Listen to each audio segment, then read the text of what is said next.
آخری باقی باتیں انشاءاللہ آئندہ۔ قائد اسلامی انقلاب مولانا فضل الرحمان صاحب سے کسی کو اختلاف ہو سکتا ہے، ہر ایک کے رائے رکھنے کا حق حاصل ہے، ہم سب کی رائے کا احترام کرتے ہیں۔ گزشتہ دور میں جب یہ آصف علی زرداری صاحب اس وقت بھی صدر تھے، آج کل بھی خیر سے صدر ہیں، تو اس وقت بھی ایک قادیانیوں کا مسئلہ چلا تھا۔ مولانا فضل الرحمان صاحب عمرے سے واپس تشریف لائے، کراچی میں ان کا استقبال ہوا، تو انہوں نے شور کیا ہوا تھا ہم قادیانیوں کے بارے میں جو قانون بنایا گیا ہے اس کو توڑے ہیں، اب بھی کہتے پھرتے ہیں، تمہارا باپ بھی نہیں توڑ سکتا اللہ کے فضل و کرم سے۔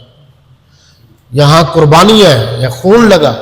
مسلمان ہر چیز میں کمزوری برداشت کر سکتا ہے، حضور کی ختم نبوت کے مسئلے میں کوئی کمزوری برداشت نہیں کر سکتا۔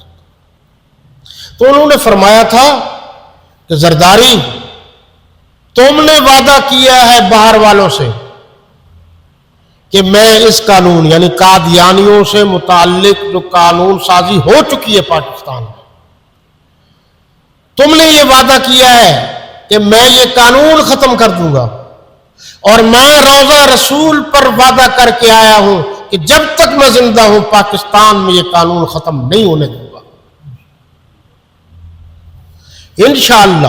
انشاءاللہ ثم انشاءاللہ ہم زندہ رہیں یا نہ رہیں یہ تو اللہ جانتا ہے، لیکن اتنی بات طے ہے